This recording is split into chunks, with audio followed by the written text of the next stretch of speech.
الحمدللہ والصلاة والسلام علی رسول اللہ وعلی آلہ وصحابہ اجمعین اما بعد. میرے برادرز اینڈ سسٹرز، رمضان کا مہینہ الحمدللہ شروع ہو چکا ہے. اویلیبل ہوگی ریکارڈنگ؟ جسٹ منٹ میں چیک کر لیتا ہوں. ریکارڈ تو ہو رہا ہے، ریکارڈنگ اویلیبل ہوگی انشاءاللہ. یوٹیوب پہ ہم لوگ لیٹ اپلوڈ کر دیں گے انشاءاللہ. میرے برادرز اینڈ سسٹرز، رمضان کا مہینہ بائی دا فضل آف اللہ کے فضل و احسان سے شروع ہوا ہے، اور یہ مہینہ جو بہت سارے خیر، برکت اور بھلائیوں کا مہینہ ہے. یہ مہینے کے اندر ہم دیکھتے ہیں کہ اس کی خیر اور برکتوں میں سے ہے کہ اللہ سبحانہ و تعالیٰ نے قرآن نازل کیا. اور یہ ایک ایسا مہینہ ہے جس میں ہم دیکھتے ہیں سلف میں یہ عمل رہا تھا کہ وہ خاص کر دیتے تھے اس مہینے کو قرآن کی سٹڈی کے لیے، کیونکہ قرآن وہ کتاب ہے جب اس کتاب کی تلاوت کی جاتی ہے. اللہ تعالیٰ نے وعدہ کیا ہے وَإِذَا تُلِيَتْ عَلَيْهِمْ آيَاتُهُ زَادَتْهُمْ ایمانا، کہ مومنوں کا ایمان بڑھتا ہے جب اس کی آیتیں پڑھی جاتی. تو آئیے ہم سٹارٹ کرتے ہیں قرآن کی سٹڈی. ہمارا ٹارگٹ ہوگا انشاءاللہ ہاف این آور کے ٹائم میں ہم انشاءاللہ ایک پارہ کور کریں. تو میں ابھی تھوڑا لیٹ سٹارٹ کر رہا ہوں، تو تھوڑا سا اتنا لیٹ ختم کروں گا. آپ کو میں بتا دوں یہ پروگرام کنڈکٹ کرنے کا پلان تھوڑا لیٹ بنا. میں خود کچھ اور ریکارڈنگ کرنے والا تھا، کوئی اور چیز کی ریکارڈنگ میں فوکس تھا، لیکن میں نے خود ریئلائز کیا کہ نہیں، یہ رمضان قرآن سٹڈی کا منتھ ہے اور ہمیں اپنے آپ کو اس منتھ میں اللہ کی کتاب کو سٹڈی کرنے میں ڈیڈیکیٹ کرنا چاہیے.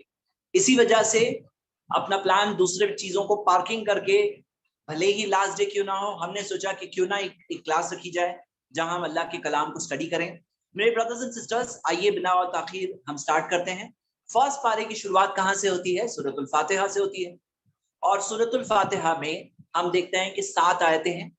مختصر میں ہم اس کا ترجمہ اور تھوڑی تفسیر دیکھتے ہوئے آگے بڑھتے ہیں، کیونکہ ہمیں پورا پارا کور کرنا ہے تو ہم بہت زیادہ وقت نہیں لگا سکتے ہیں. میں تھوڑا سا ریپڈ فاسٹ سپیڈ میں ہی انشاءاللہ چلوں گا. تو آئیے سٹارٹ کرتے ہیں. اعوذ باللہ من الشیطان الرجیم، بسم اللہ الرحمن الرحیم.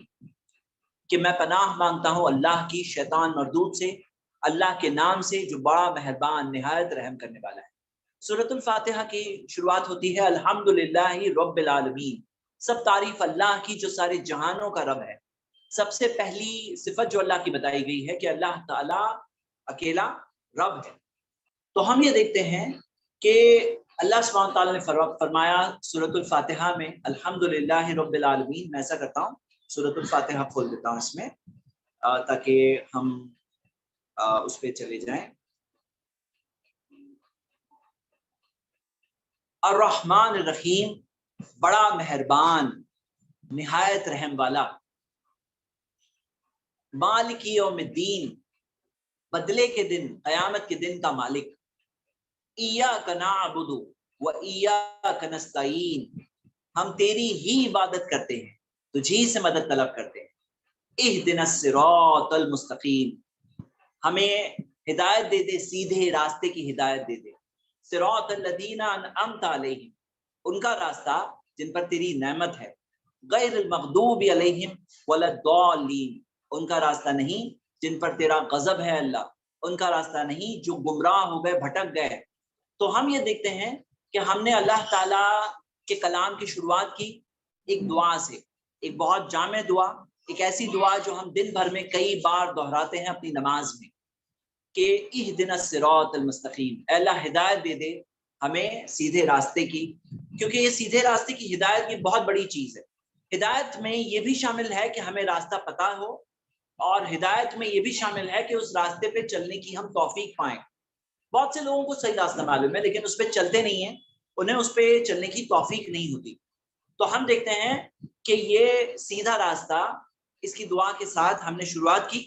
اب آئیے ہم سلیکٹ کرتے ہیں. اچھا، میں آپ کو بتا دوں کہ میں نے کچھ آیتوں کو یہاں پہ ڈال کے رکھا ہے سلیکٹ کر کے.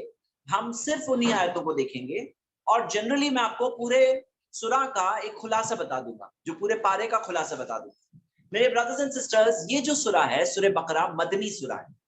مدنی سورہ میں ایک بہت انٹرسٹنگ بات ہے کہ یہ سورہ کا نزول، اس کی شروعات مدنی دور کے شروعات سے ہوئی، اور بعض آیتیں نازل ہوتی رہی یہاں تک کہ نبی صلی اللہ علیہ وسلم کے انتقال کے کچھ دن پہلے تک سورہ بقرہ کی بعض آیتیں نازل ہوئی, جیسے سود کے تعلق سے جو آیتیں ہیں وہ لاسٹ نازل کردہ آیتوں میں سے ہے قرآن کی. تو ہم یہ دیکھتے ہیں کہ سورہ بقرہ کا نزول یہ مدنی سورہ ہے, اور پورے مدنی دور کے اندر الگ الگ وقفوں پر یہ آیتیں نازل ہوئی. اگر آپ ٹاپک وائز دیکھیں گے, ہم آج دیکھنے والے ہیں آیت نمبر 1 سے لے کے 141 تک. 1 سے لے کے 141 سورہ بقرہ میں ہے 286 آیتیں. یہ 2.5 پارہ تقریباً سورہ بقرہ ہے. اس میں سے فرسٹ پارہ جس میں آیت نمبر 1 سے 141 تک دیکھیں گے. اب اگر آپ دیکھیں اس کے اندر سیکوینس کیا ہے, دیکھیے سورہ بقرہ کی ایک بہت بڑی اسپیشلٹی یہ ہے کہ سورہ بقرہ میں آپ دیکھو گے کہ لوگوں کا ذکر ہے بنی اسرائیل کے تعلق سے.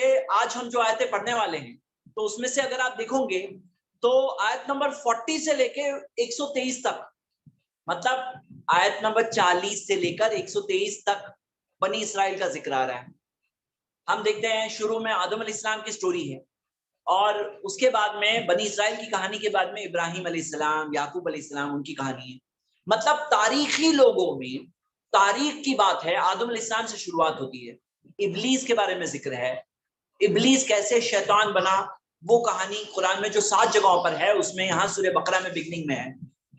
اور قرآن سورہ بقرہ کی جو شروعات ہوتی ہے تو یہاں پر بگننگ میں دیا گیا ہے کہ قرآن ہدایت کی کتاب ہے, گائیڈنس کی کتاب ہے. جو گائیڈنس ہم طلب کر رہے تھے نا سورۃ الفاتحہ میں, اہدنا الصراط المستقیم, تو اس کا جواب یہاں سے شروع ہو گیا. ہم نے ہدایت طلب کی, اللہ تعالیٰ نے ہدایت کی کتاب بھیجی. آدم علیہ السلام کو جب بھیجا گیا تو انہیں کہا گیا کہ اللہ کا راستہ, ہدایت کا راستہ جب آئے گا تو جو لوگ اس راستے پر چلیں گے وہ کامیاب ہوں گے.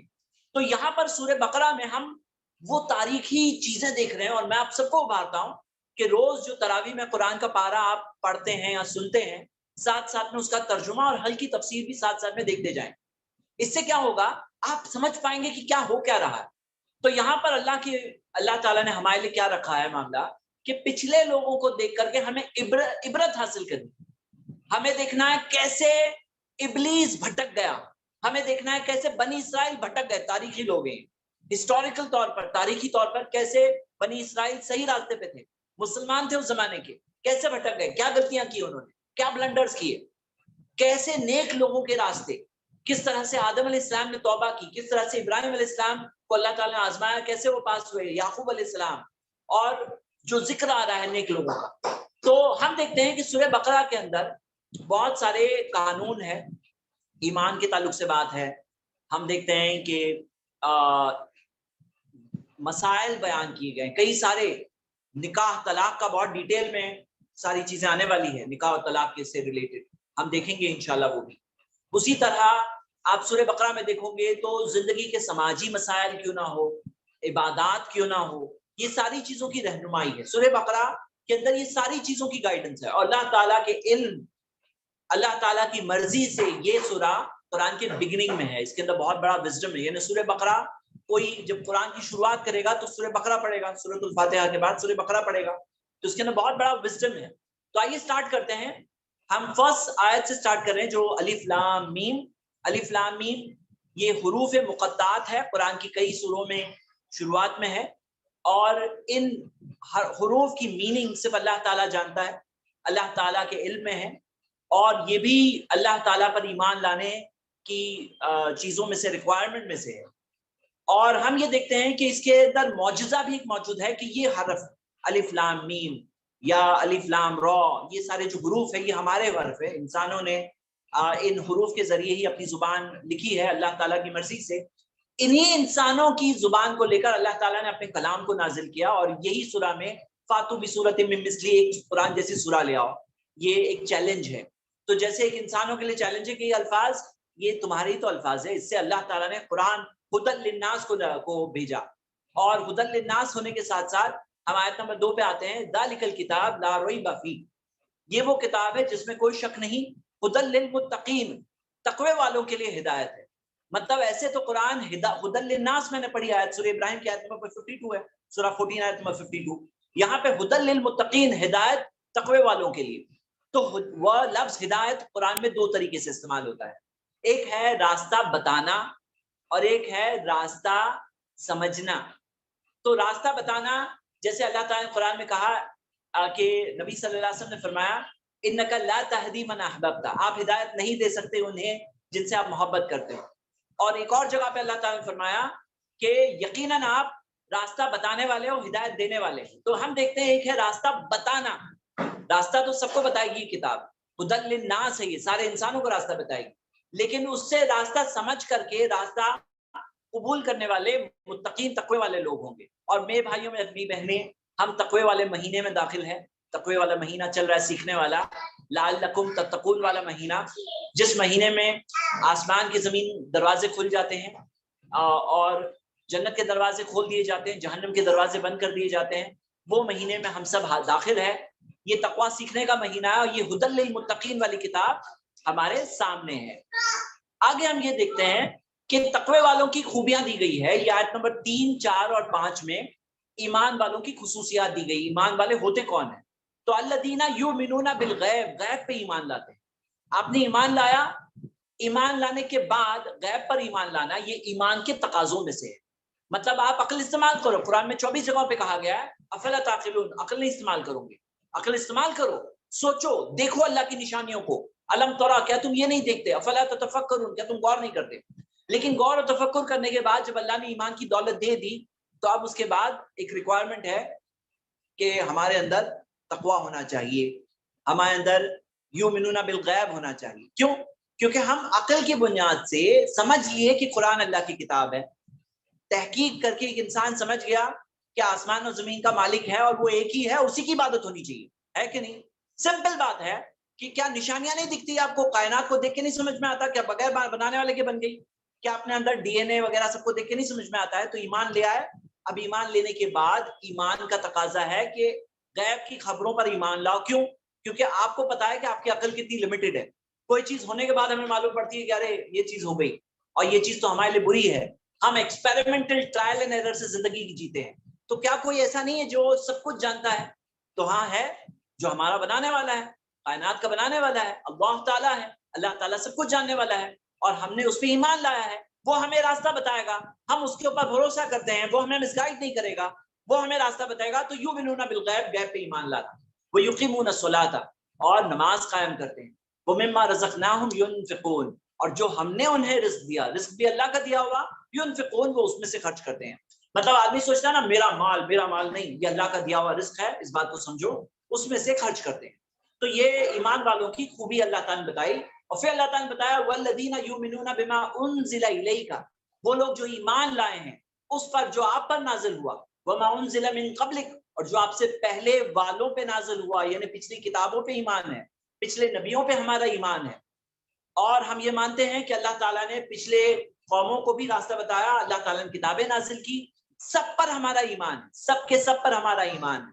اور ہم یہ بھی مانتے ہیں کہ وہ زمانے اور دور ان لوگوں کے لیے تھی، جب اس کا وقت پورا ہو گیا تو اللہ تعالیٰ نے اپنے علم کی بنیاد پر، اللہ تعالیٰ نے یہ اللہ کا فیصلہ تھا کہ وہ محفوظ نہیں رہی وہ کتابیں، انسانوں کے ہاتھوں نے ان کتابوں کو بگاڑ دیا، جیسے کہ سورہ میں ہم آگے پڑھنے والے آج، تو بگاڑ دیا، چینج کر دیا. یہ بھی اللہ کے علم میں سے امتحان ہے، انسانوں کے لیے آزمائش ہے کہ وہ ایک نبی کے بعد آنے والے نبی پہ ایمان لاتے ہیں کہ نہیں آتے. کیا ان کے اندر عصبیت، قومیت آ جاتی ہے؟ کیا وہ اپنے قوم کے فالوور بن جاتے ہیں؟ تو یہ ایک امتحان ہے سارے لوگوں کے لیے. آگے بڑھتے ہیں. اللہ تعالیٰ نے فرمایا اولئک علی ھدی من ربہم، یہ وہ لوگ ہیں جو اللہ کی طرف سے، اپنے رب کی طرف سے ہدایت پر ہے. ہدایت یافتہ کون ہے؟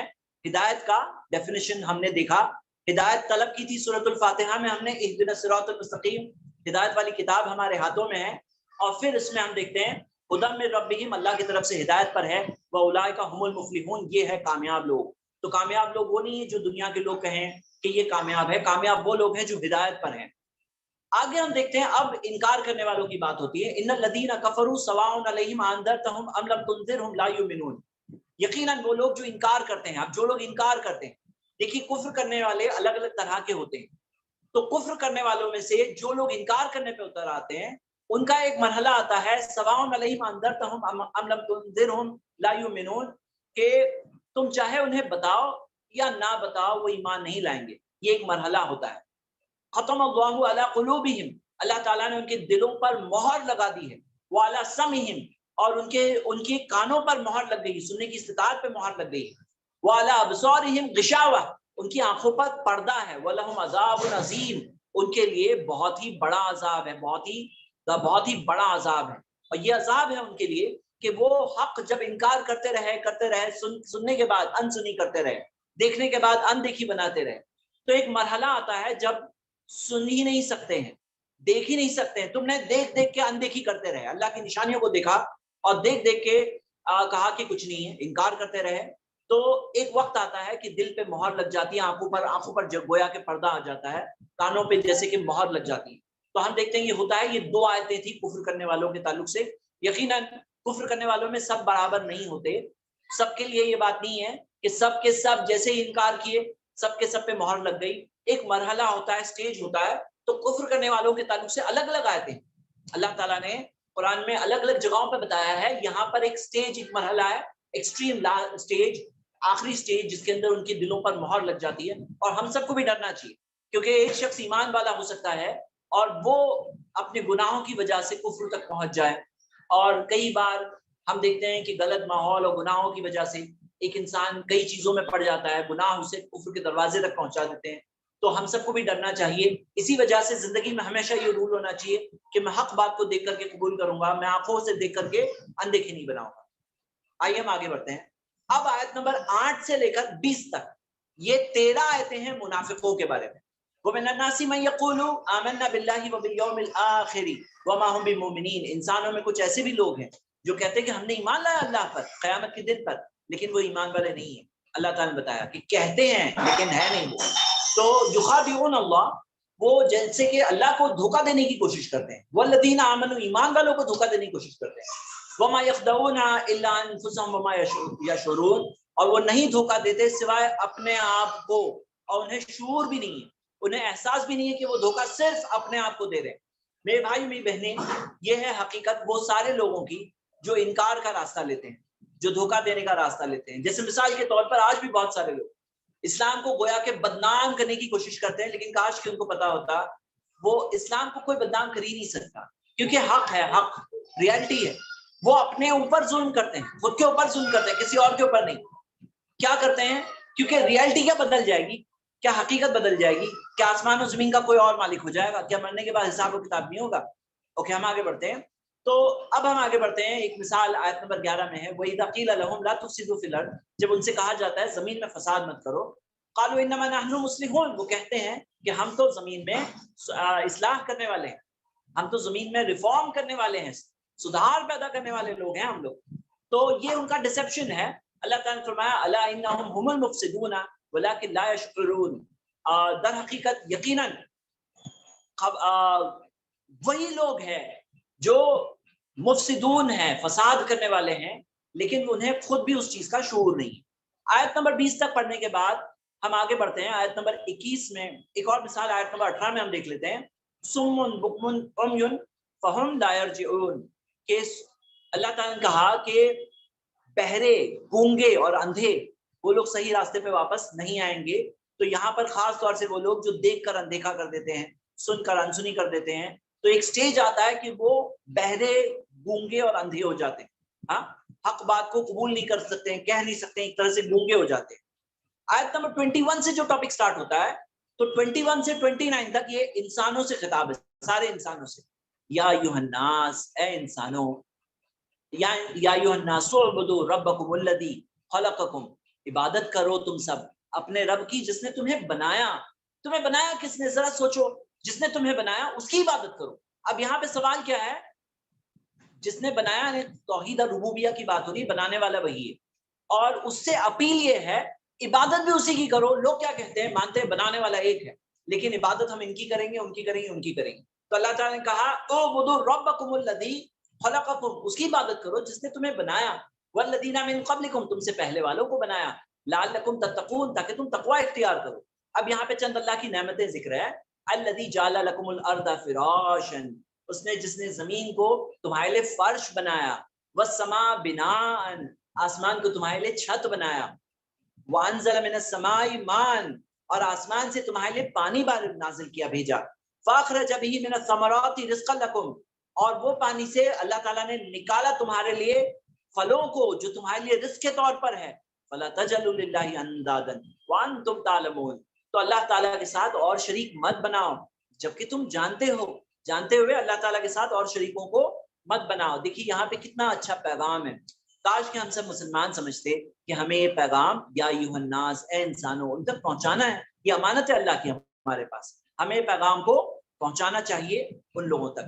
آیت نمبر 23 میں آتے ہیں تو ایک چیلنج دیا گیا ہے، وَإِن كُنتُمْ فِي رَيْبٍ مِّمَّا نَزَّلْنَا عَلَىٰ عَبْدِنَا، اگر تمہیں شک ہے اس چیز کے تعلق سے جو ہم نے نازل کیا اپنے بندے پر، تمہیں شک ہے یہ کتاب اللہ کی طرف سے نہیں، ڈاؤٹ ہے تمہیں، تو اللہ تعالیٰ نے کہا فَأْتُوا بِسُورَةٍ مِّن مِّثْلِهِ، اس کے جیسی ایک سورہ لے آؤ، وَادْعُوا شُهَدَاءَكُم مِّن دُونِ اللَّهِ، اپنے گواہوں کو لے آؤ اللہ کے علاوہ، ان کنتم صادقین، اگر سچے ہو تو، فَإِن لَّمْ تَفْعَلُوا، اور اگر نہیں کر پاؤ گے، وَلَن تَفْعَلُوا، اور ہرگز نہیں کر پاؤ گے، فَاتَّقُوا النَّارَ الَّتِي وَقُودُهَا النَّاسُ وَالْحِجَارَةُ أُعِدَّتْ لِلْكَافِرِينَ، تو اس آگ سے ڈرو جس آگ کا ایندھن انسان اور پتھر ہے، جو انکار کرنے والے، کفر کرنے والوں کے لیے بنائی گئی ہے، سلگائی گئی ہے۔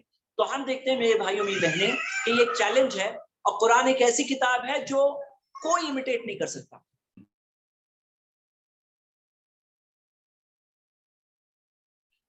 اعدت للمتقین للکافرین، تیار کی گئی ہے انکار کرنے والوں کے لیے۔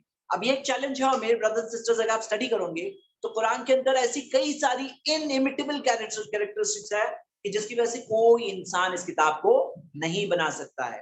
آیت نمبر 26 میں پہنچتے ہیں تو اللہ تعالیٰ نے مثالوں کے تعلق سے کہا کہ اللہ تعالیٰ مثال دینے میں اللہ تعالیٰ شرم نہیں کرتا، لیکن آخر کے ورڈز پر ہم فوکس کرتے ہیں کہ اس کے اندر یہ کہا گیا کہ فَأَمَّا الَّذِينَ آمَنُوا فَيَعْلَمُونَ أَنَّهُ الْحَقُّ مِن رَبِّهِمْ، جو ایمان والے ہیں وہ جانتے ہیں کہ اللہ کی طرف سے حق ہے، وَأَمَّا الَّذِينَ كَفَرُوا، اور جو انکار کرنے والے ہیں فَيَقُولُونَ مَاذَا أَرَادَ اللَّهُ بِهَذَا مَثَلًا، کہ اللہ کا کیا ارادہ ہے اس مثال سے، تو اللہ تعالیٰ نے فرمایا يُضِلُّ بِهِ كَثِيرًا، اس کے ذریعے اللہ کئی لوگوں کو گمراہ کرتا ہے۔ اب غور سے سنیے، اللہ کئی لوگوں کو گمراہ ہونے کے لیے چھوڑ دیتا ہے، گمراہی کا راستہ ان کے لیے اللہ تعالیٰ ان کے لیے اوپن کر دیتا ہے۔ کیوں؟ یُضِلُّ بِهِ کثیرا وَيَهْدِي بِهِ کثیرا، اور بہت ساروں کو اللہ ہدایت بھی دیتا ہے اسی چیز کے ذریعے، سیم بات کے ذریعے۔ وَمَا يُضِلُّ بِهِ إِلَّا الْفَاسِقِينَ، لیکن اللہ گمراہ نہیں کرتا سوائے فاسقوں کو۔ جو فاسق ہے نا، جو نافرمان ہے، ان کی نافرمانیاں ہوتی ہے، وہ نافرمانی کا انجام ہوتا ہے، نافرمانی کا انجام ہوتا ہے کہ ان کے لیے گمراہی لکھ دی جاتی ہے۔ کیوں لکھ دی جاتی ہے؟ وہ ان کے کاموں کا۔ اور ہدایت اور گمراہی ایسے نہیں ہے رینڈم آرڈر میں بس کسی بھی شخص کو ہدایت مل گئی کسی کے لیے بھی گمراہی، ایسا نہیں۔ ہدایت کا معاملہ، گمراہی کا معاملہ ان کے کاموں سے کنیکٹڈ ہے، یاد رکھیے۔ یہدی الیہ من اناب، اللہ تعالیٰ نے فرمایا اللہ اسے ہدایت دیتا ہے جو اللہ کی طرف پلٹتا ہے۔ آیت نمبر 29 پہ آتے ہیں تو اللہ تعالیٰ نے بتایا هو الذی خلق لکم ما فی الارض جمیعا، اللہ ہے جس نے تمہارے لیے جو کچھ زمین پر ہے تمہارے لیے تو بنایا ہے۔ تو جو کچھ زمین پر اللہ نے ہمارے لیے بنایا، اسی وجہ سے زمین پہ جو کچھ ہے بائی ڈیفالٹ وہ حلال ہے۔ جو حرام میں بتا دیا گیا یہ حرام ہے وہ حرام ہے، لیکن اللہ نے کہا میں تمہارے لیے تو بنایا جو کچھ زمین پر ہے، مطلب ہر چیز بائی ڈیفالٹ کیا ہے؟ حلال ہے۔ اور ثم استوى الى السماء فسواهن سبع سماوات، پھر وہ اللہ آسمان کی طرف متوجہ ہوا اور اسے 7 آسمان بنائے، آسمان جو ہے 7 آسمان بنائے، وهو بكل شيء عليم، وہ ہر چیز کا جاننے والا ہے۔ یہاں پہ ایک الگ سیٹ ختم ہوا جو انسانوں کے لیے کچھ، سارے انسانوں کے لیے کچھ باتیں تھی۔ اب آیت نمبر 30 سے آتے ہیں تو آدم علیہ السلام کی سٹوری سٹارٹ ہوتی ہے۔ آدم علیہ السلام کی سٹوری میں پہلے کس طرح آدم علیہ السلام کو بنایا گیا اور کس طرح اللہ تعالیٰ نے نام سکھائے اور کس طرح سے یہ جو ہوا، یہ ساری آیتیں ذکر ہے۔ اور اللہ تعالیٰ نے امتحان لیا علم کی بنیاد پر، آدم علیہ السلام کے لیے فضیلت تھی علم کی بنیاد پر۔ اور پھر اللہ تعالیٰ نے فرمایا وَإِذْ قُلْنَا لِلْمَلَائِكَةِ اسْجُدُوا لِآدَمَ، ہم نے فرشتوں سے کہا کہ سجدہ کرو آدم کے آگے، سجدہ کرو۔ یہ کون سا سجدہ تھا؟ سجدہ تعظیمی تھا، اور سجدہ تعظیمی پہلے کی امتوں تک تھا، لیکن پھر نبی صلی اللہ علیہ وسلم کی امت میں اس سجدے کو بھی منع کر دیا گیا۔ اس کی کیفیت کیا ہے ہم لوگ نہیں جانتے، یہ سجدہ کیسے کرتے تھے ہم نہیں جانتے، لیکن یہ پتا ہے کہ یہ عبادت والا سجدہ نہیں تھا، یہ تعظیم والا سجدہ تھا، عزت دینے والا، آنر کرنے والا سجدہ تھا، اور یہ سجدہ بھی منع کر دیا گیا اس امت کے اندر۔ اللہ تعالیٰ بہتر جاننے والا ہے، کئی بار کوئی چیز ہوتی ہے جس میں تعظیم سے بات شروع ہوتی ہے، عبادت تک بات پہنچتی ہے۔ یہ امت آخری امت ہے، محمد صلی اللہ علیہ وسلم کے بعد کوئی اور پیغمبر اور رسول نہیں آنے والا ہے جو اصلاح کرے گا لوگوں کی۔ تو اس امت کے لیے یہ کیا گیا کہ یہ سجدہ منع کر دیا گیا۔ اب ہم دیکھتے ہیں فرشتوں سے کہا گیا تھا کہ وہ سجدہ کریں، یعنی عزت دے، آنر کریں، وہ سجدہ تعظیم کے ذریعے عزت دے آدم کو. کیوں؟ اللہ تعالیٰ نے آدم علیہ السلام کو بہترین مخلوق بنایا. فسجدو سب نے سجدہ کیا الا ابلیس، سوائے ابلیس کے. اب یہ پڑھ کر شاید کسی کے ذہن میں آ سکتا ہے کہ کیا ابلیس بھی فرشتوں میں سے تھا؟ تو نہیں، سورہ کہف سورہ 18 آیت نمبر 50 میں آ چکا ہے. اللہ تعالیٰ نے فرمایا کان من الجن، ابلیس جنوں میں سے تھا. لیکن عربک گرامر کا ایک قاعدہ ہے تغلیب کا قاعدہ، یعنی جب میجورٹی سے بات ہوتی ہے تو مائنورٹی ایک چھوٹی عدد اس میں شامل ہوتی ہے. تو یعنی فرشتوں کے لیے مین خطاب تھا، لیکن ابلیس بھی ان کے ساتھ میں تھا، حالانکہ جن تھا. اور اس کے بارے میں بعض اسرائیلیات وغیرہ میں آتا ہے کہ بہت عبادت گزار تھا پہلے، بہت نیک تھا پہلے، فرشتوں کے درمیان میں تھا. اور جب فرشتوں کو یہ حکم ملا تو ابلیس بھی اس حکم میں شامل تھا، تو اس نے لیکن انکار کر دیا، ابا، انکار کر دیا، واستکبرا، تکبر کیا. اسے وہ سجدہ تعظیم کرنے تیار نہیں تھا، آدم کو بہتر ماننے تیار نہیں تھا. وکان من الکافرین، انکار کرنے والوں میں سے ہو گیا. اور دوسری سورہ میں آتا ہے انا خیر منہ، اس نے کہا کہ میں اس سے بہتر ہوں. یہاں پہ شروعات ہوئی ابلیس کس طرح سے نیک لوگوں کی بظاہر لسٹ میں تھا، لیکن وہاں سے باہر ہو کر آ گیا وہ انکار، کافرین والی انکار کرنے والوں کی لسٹ میں. آپ دیکھ رہے ہو کہ ابلیس کہاں سے کہاں آ گیا. اب آگے ہم دیکھتے ہیں کہ یہ پوری سٹوری کے اندر ہم آگے یہ دیکھتے ہیں کہ آدم علیہ السلام نے توبہ کیا، ابلیس نے تکبر کیا. غلط تو دونوں نے کیے تھے. آدم علیہ السلام نے بھی اللہ کی نافرمانی کی، جو پیڑ سے کھانے منع کیا گیا تھا وہ پیڑ سے کھائے آدم علیہ السلام، ماں ہوا نے. لیکن آدم علیہ السلام نے فتلقى آدم من ربہ کلمات، آدم نے اپنے رب سے کچھ کلمات سیکھے. اللہ نے بتایا کیسے اللہ سے معافی مانگنا ہے، یعنی اللہ تعالیٰ ہمارے لیے راستہ بتاتا بھی ہے کہ کیسے ہم بچ سکتے ہیں. فتاب علیہ، اللہ تعالیٰ نے اس کی توبہ قبول کی. انہو، آدم علیہ السلام کی، انہو هو التواب الرحیم، یقیناً اللہ تعالیٰ بار بار پلٹنے والا، رحم کرنے والا ہے. تو آدم علیہ السلام کی توبہ قبول ہوئی، اور توبہ کی مثال بنے آدم علیہ السلام. ہم سب کے لیے مثال ہے کیونکہ ہم سب انسان ہیں، انسانوں سے خطائیں ہوتی ہے. کل ابن آدم خطا. آگے بڑھتے ہیں، آیت نمبر 38 پہ غور کریے. قُلْنَا اهْبِطُوا مِنْهَا جَمِيعًا، تم سب کے سب نیچے جاؤ. فَإِمَّا يَأْتِيَنَّكُم مِّنِّي هُدًى، جب بھی تم پر، تمہارے پاس میری طرف سے ہدایت آئے گی. پھر سے ہدایت کی بات ہوئی. اب غور کریے، یہ ہدایت کا راستہ آیا ہے اللہ کی طرف سے، اور کس طرح سے بعض قوموں نے قبول کیا. اب آگے سٹارٹ ہونے والا ہے بنی اسرائیل کی بات. کیسے انہوں نے، ان کے پاس ہدایت تھی لیکن انہوں نے ہدایت کا انکار کیا، کیسے انہوں نے چور راستے لیے، کیسے انہوں نے نافرمانی کے راستے لیے، کیسے انہوں نے فساد برپا کیا. جو فساد برپا کیا بنی اسرائیل مسلمان ہونے کے معاملہ کہہ کر، جیسے منافقوں کے بارے میں ہم نے دیکھا، وہی چیزیں بنی اسرائیل میں بہت سارے لوگوں میں پائی جاتی تھی. تو تم میں سے جو ہدایت کے راستے پر چلے گا، فمن تبع ہدایا، جو میری ہدایت کے راستے پر چلے گا، فلا خوف علیہم ولا هم يحزنون، اس پہ نہ خوف ہوگا نہ غمگین ہوں گے. سورہ بقرہ کی مین تھیم ہدایت ہے. ایکچولی ایک تھیم جو ہے ہدایت ہے، جو سورہ فاتحہ میں ہم نے مانگے، اہدنا الصراط المستقیم. آگے بڑھتے ہیں، آیت نمبر 40 سے بنی اسرائیل کا جو ڈسکرپشن سٹارٹ ہوتا ہے، 40 سے لے کر 123 تک چلنے والا ہے. یا بنی اسرائیل اذکروا نعمتی التی، اے بنی اسرائیل یاد کرو میری نعمت کو، انعمت علیکم، جو میں نے تم پر کی، واوفوا بعہدی، اور میرے وعدے کو پورا کرو، اوفی بعہدکم، میں اپنے وعدے کو پورا کروں گا، تم وعدہ پورا کرو میں بھی پورا کروں گا. وانی وإیایا فرحبون، اور صرف مجھی سے ڈرو، مطلب اللہ ہی سے ہمیں ڈرنا چاہیے. یہ بات کہی گئی ہے. جب لوگ اللہ کے علاوہ اوروں سے ڈرنے لگتے ہیں نا، تو حلال کو حرام، جائز کو ناجائز، اللہ کے علاوہ اوروں کی تعظیم، مطلب یہی سب ہونے لگتا ہے.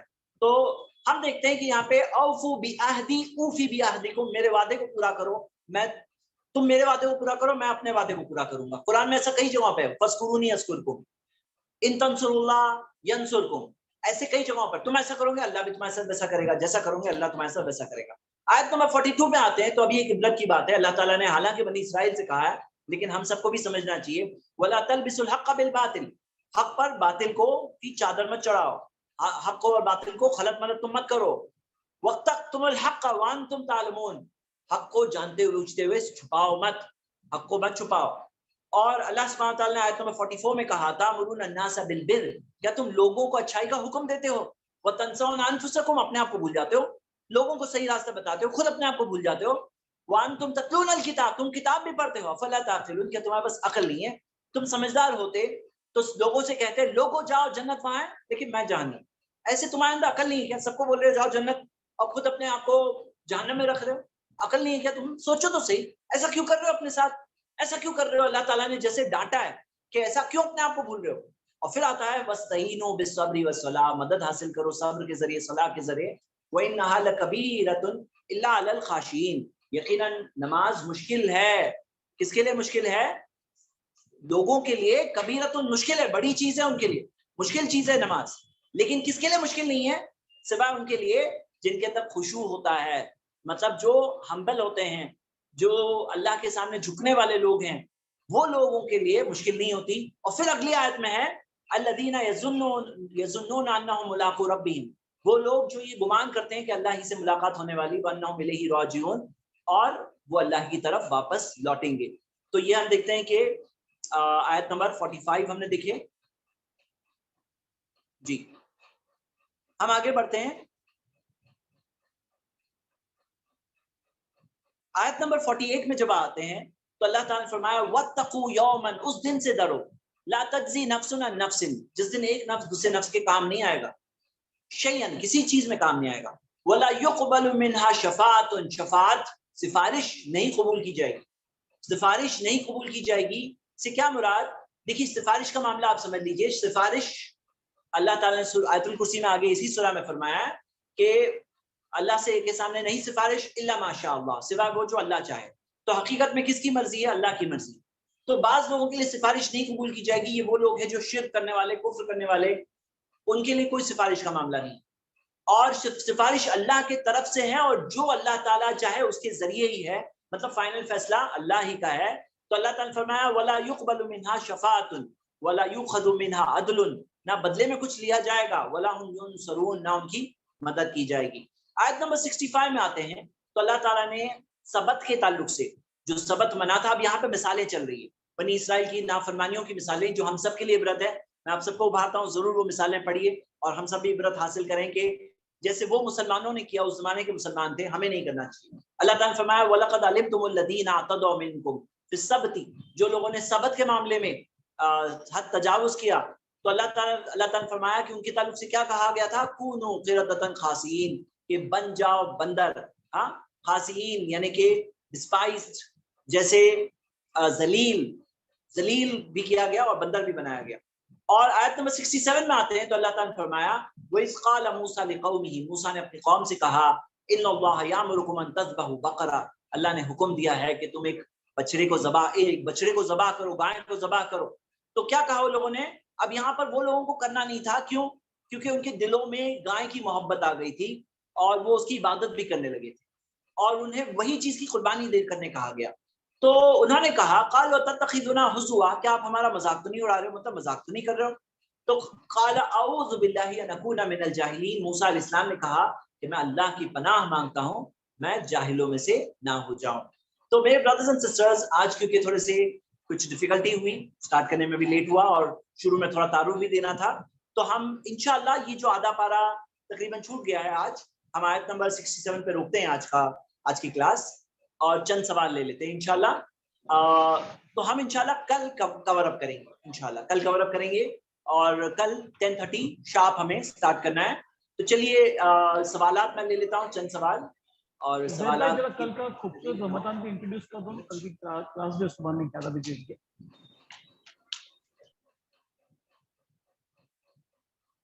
سوالات کی لسٹ میں میں صرف چاہتا ہوں کہ جو پڑھا گیا ہے اسی تعلق سے بات کیا جائے. توحید اور تقویٰ میں کیا فرق ہے؟ توحید اللہ کی وحدانیت ہے، اللہ اکیلا رب ہے، اس کے جیسا کوئی نہیں ہے، عبادت اسی کی ہو. تقویٰ کیا ہے؟ اللہ کا ڈر. ایک انسان میں توحید ہو سکتا ہے لیکن اللہ کا ڈر ابھی تک نہیں آیا ہے، اللہ کا ڈر نہیں آیا. ایمان سے شروعات ہوتی ہے، کیونکہ ایمان ہے تو ایمان تقویٰ تک پہنچائے گا. تو ایمان میں توحید ایمان کا حصہ ہے، تو ایمان اس کا تقویٰ تک پہنچائے گا. الذین آمنوا وکانوا یتقون. تو ہم دیکھتے ہیں یہ تقویٰ کا معاملہ ہے. ایک اور سوال کہ زید بھائی جو کل صبح کا جو پروگرام ہے اس کو بھی انٹروڈیوس کر دو نا پلیز. یہ ایسی کوئی چیز ثابت نہیں ہے کہ 3 بار سورۃ الفاتحہ. یاد رکھنا، کوئی بھی اگر آپ کو عبادت کی چیز میں کہے کہ یہ چیز اتنی بار کرو، یہ چیز اتنی بار کرو، تو اس کے لیے قرآن و حدیث سے پروف ہونا ضروری ہے. اگر پروف نہیں ہے نا تو ہم عبادت میں نہیں کر سکتے. 3 ہو، 30 ہو، 300 ہو، وہی چیز کر سکتے ہیں جو قرآن و حدیث میں پہلے سے موجود ہے. تو کوئی اگر آپ سے کہتا ہے، آپ کو ایک عادت بنانی ہے، یہ کہنا ہے کہ آپ کے پاس کوئی پروف ہے اور پروف مانگنا ہے.